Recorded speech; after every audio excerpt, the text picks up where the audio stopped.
आत्मा का सफर कैसा होता है, जाने कितनी होती है रफ्तार, जीवन का अंतिम सत्य मृत्यु है। हमें पता है कि एक दिन सभी को ये शरीर त्याग कर जाना है। एक आत्मा ही है जो अमर है, जो एक शरीर छोड़कर दूसरा शरीर धारण करती है, लेकिन धार्मिक मान्यता अनुसार इसके मध्य हमारी मृत्यु के बाद आत्मा यमलोक की ओर चली जाती है। यमलोक नगरी तक आत्मा कैसे पहुंचती है और कैसा होता है ये सफर, आइए आज हम आपके साथ मृत्यु के बाद आत्मा का सफर से जुड़ी कुछ रोचक बातें साझा करते हैं। आत्मा का सफर ऐसे चलता है पूरे 1 साल।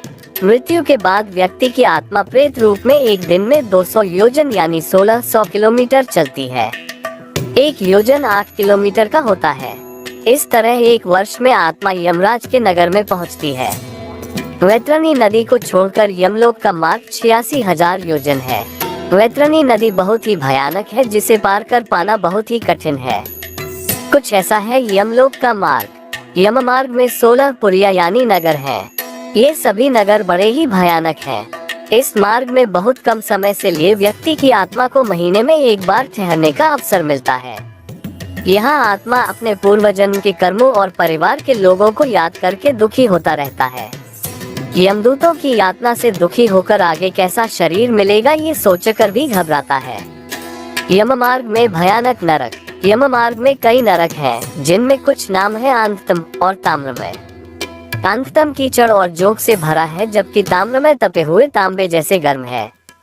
इस मार्ग से जाते हुए पाप कर्मों को करने वालों की आत्मा दुख पाती है।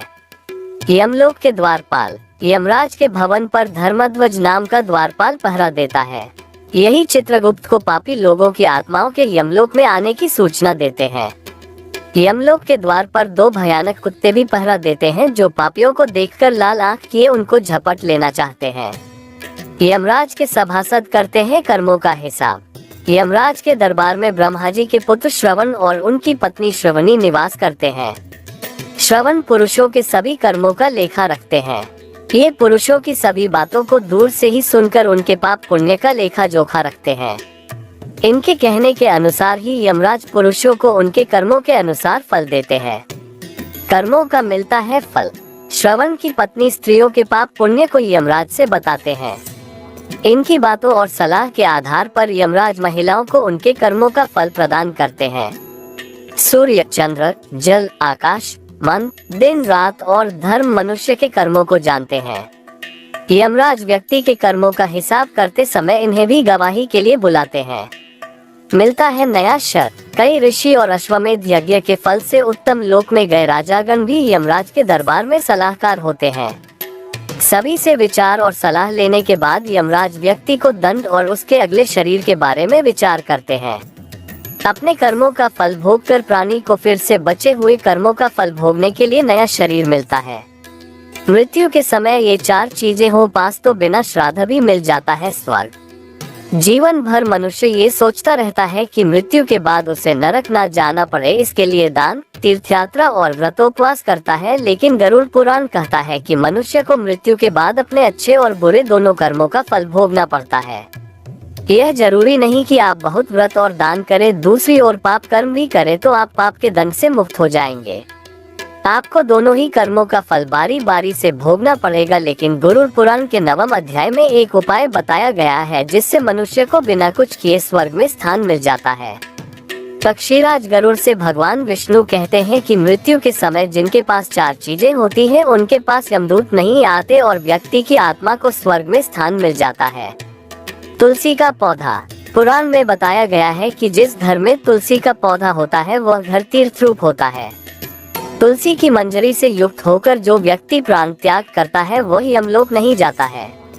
इसलिए मृत्यु करीब जानकर परिवार के लोगों को तुलसी के पौधों के पास व्यक्ति को लेटा देना चाहिए।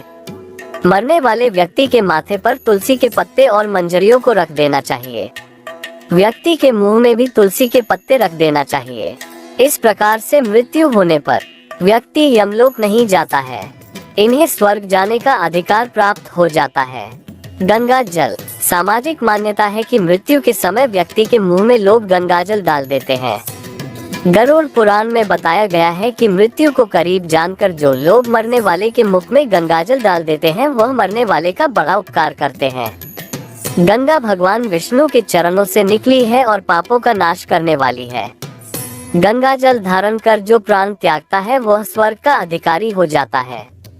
पुराण में ये भी कहा गया है कि दाह संस्कार के बाद अस्थि को गंगाजल में प्रवाहित करने से जब तक व्यक्ति की अस्थि गंगा में रहती है तब तक व्यक्ति स्वर्ग में सुख से रहता है। तिल। भगवान विष्णु ने गरुड़ जी के कहा है कि तिल उनके पसीने से उत्पन्न होने के कारण पवित्र है। मृत्यु के समय मरने वाले के हाथों से तिल का दान करवाना चाहिए। इसके दान से असुर, दैत्य, दानव आदि भाग जाते हैं। मरने वाले के सिरहाने में काले तिल को रखना चाहिए, इससे सद्गति प्राप्त होती है। कुश का आसन। कुश एक प्रकार का घास है जिसे हिंदू धर्म में बहुत ही पवित्र माना गया है। इसके बिना कोई भी पूजा पूरी नहीं होती है। भगवान विष्णु ने पुराण में कहा गया है कि कुछ जल देना चाहिए और मुंह में तुलसी का पत्ता रख देना चाहिए। इस प्रकार जिनकी मृत्यु होती है वह संतानहीन होने पर भी वैकुंठ प्राप्त करते हैं। कहने का तात्पर्य है कि अगर व्यक्ति का श्राद्ध कर्म करने वाला भी कोई न हो तब भी वह मुक्ति को प्राप्त कर लेता है।